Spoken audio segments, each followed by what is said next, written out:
بسم اللہ الرحمن الرحیم۔ السلام علیکم۔ شادی کی پہلی رات میرے شوہر نے مجھے یہ تحفہ دے کر حیران کر دیا۔ ناظرین آئیے سنتے ہیں دلچسپ کہانی۔ میرا نام طیبہ ہے۔ میری شادی کی تاریخ طے ہوئی تو میں نے ہزاروں سپنے اپنی پلکوں تلے سجا لیے تھے۔ میں نے سوچ رکھا تھا کہ شادی کی رات میرا شوہر مجھے جو انگوٹھی منہ دکھائی میں دے گا وہ میں کبھی خود سے جدا نہیں کروں گی۔ میں ہر حال میں اپنے شوہر کے ساتھ وفا کروں گی اور مثالی زندگی گزاروں گی۔ آخر وہ دن آ ہی گیا جس دن کا مجھے بے صبری سے انتظار تھا۔ سارا خاندان میرے گھر میں جمع تھا اور میری سب کزنیں بھی بہت خوش تھیں۔ میری پرانی چیزیں آپس میں بانٹ رہی تھیں۔ ہر طرف خوشیاں ہی خوشیاں تھیں۔ یوں ایک خوبصورت سے دن میں دلہن بن کر رخصت ہو گئی تھی۔ میں سیج پر بیٹھی تھی جب عابد میرے پاس آ کر بیٹھ گئے اور بولے، طیبہ کیا تم اپنے نام جیسی پاک ہو؟ میں اپنے شوہر کی یہ بات سن کر دنگ رہ گئی تھی۔ شادی کی پہلی رات ایسی باتیں کون کرتا ہے بھلا؟ میں چپ رہی تو میرا شوہر اٹھ کر الماری سے ایک چیز نکال کر آیا۔ میں سمجھی وہ مجھے منہ دکھائی دینا چاہتے ہیں، کوئی اچھا سا گفٹ ہوگا۔ قریب آ کر وہ بولے، یہ تمہاری منہ دکھائی کا تحفہ ہے۔ میں نے خود سے گھونگھٹ ہٹا کر دیکھا تو میرے شوہر نے ٹوپی والا برقع پکڑا ہوا تھا۔ وہ بولا، طیبہ میں چاہتا ہوں کہ آج سے تم پردہ کرو۔ میں ایک مذہبی قسم کا انسان ہوں۔ آج سے تم مکمل پردہ کرو گی۔ میں چاہتا ہوں کہ کوئی بھی تمہیں آنکھ اٹھا کر نہ دیکھے، تمہیں سب سے چھپا کر رکھوں۔ اس لیے میں چاہتا ہوں کہ میری بیوی غیر محرموں کی نظر سے محفوظ رہے۔ میں ہکا بکا سی اپنے شوہر کی طرف دیکھتی رہ گئی۔ میں بولی، عابد اتنا پردہ تو میں پہلے ہی کرتی ہوں جتنا مجھے کرنا چاہیے، جس سے میں غیر محرموں کی نظر سے محفوظ رہوں، مگر یہ ٹوپی والا برقع مجھ سے نہیں پہنا جائے گا۔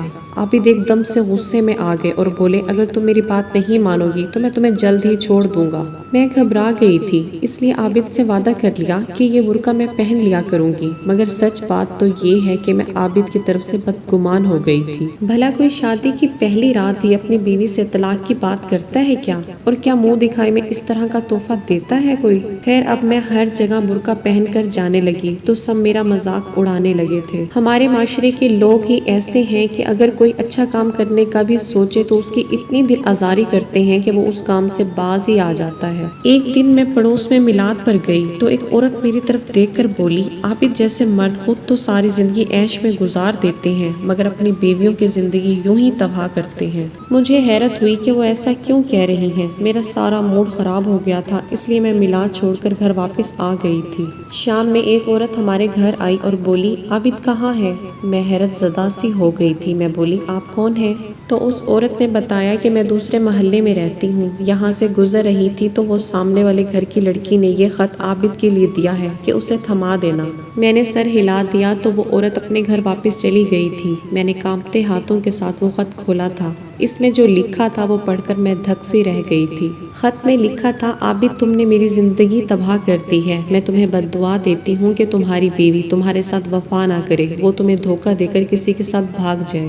ابھی میں یہ خط پڑھ ہی رہی تھی کہ کسی نے وہ خط میرے ہاتھوں سے اچک لیا تھا۔ میں نے پیچھے مڑ کر دیکھا تو عابد کھڑا تھا۔ میں غصے سے بولی، واہ جی واہ، عابد صاحب آپ تو بہت دیندار ہیں، اپنی بیوی کے لیے ٹوپی والا برقع لے آتے ہیں جبکہ دوسروں کی بیٹی کی زندگی تباہ کرنے میں کوئی کسر نہیں چھوڑتے۔ عابد رونے لگا۔ وہ بولا، طیبہ پہلے میری بات سن لو، پھر چاہے جو مرضی فیصلہ کر لینا۔ یہ خط ثنا نے لکھا ہے۔ میں اور ثنا ایک دوسرے سے بہت محبت کرتے تھے مگر اس کا رشتہ بہت امیر گھرانے سے آ گیا تو اس نے میرے ساتھ بے وفائی کر ڈالی۔ میں نے ثنا کو ہماری محبت بہت یاد دلائی لیکن وہ ہنس کر بولی، تم مجھے دے ہی کیا سکتے ہو، خالی محبت کو میں نے چاٹنا تو نہیں ہے نا۔ میں ثنا کے عشق میں روتا رہا، تڑپتا رہا مگر اس نے شادی کر لی۔ 3 سال بعد کہیں جا کر میں سنبھلا تھا کہ میرا رشتہ تمہارے ساتھ طے ہو گیا تو مجھے اچھی لگنے لگی مگر تب تک ثنا بیوہ ہو کر واپس آ گئی تھی۔ اس نے مجھ سے دوبارہ روابط بڑھانے کی کوشش کی تھی مگر میں نے اس کی ہمت نہ بندھائی۔ میں نے اس کو بتا دیا تھا کہ میری تو شادی ہونے والی ہے۔ تب سے وہ ہر روز مجھے خط لکھتی ہے جس میں ڈھیروں بد دعائیں دیتی ہے کہ تمہاری بیوی تمہارے ساتھ بے وفائی کرے۔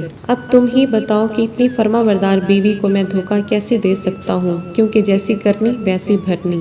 اور اب کی بار میں بے وفائی برداشت نہیں کر پاؤں گا، اس لیے تمہیں ٹوپی والا برقع پہنانے لگا کہ کہیں ثنا کی بد دعا مجھے نہ لگ جائے۔ میں نے عابد کا حوصلہ بڑھایا تھا کیونکہ وہ نیک اور باوفا شخص تھے۔ میں بولی میں آپ کے ساتھ کبھی بھی بے وفائی نہیں کروں گی اور اب ثنا آپ کو یوں بلیک میل نہیں کر سکتی۔ یہ سن کر عابد کی آنکھوں میں خوشی کے آنسو آ گئے تھے اور ہم دونوں نے ایک دوسرے کو سمجھتے ہوئے ایک نئی زندگی کا آغاز کیا۔ ناظرین، آج کی ویڈیو پسند آئی ہو تو لائک، سبسکرائب اینڈ شیئر کر دیں۔ ملتے ہیں نیکسٹ ویڈیو میں، تب تک کے لیے اللہ حافظ۔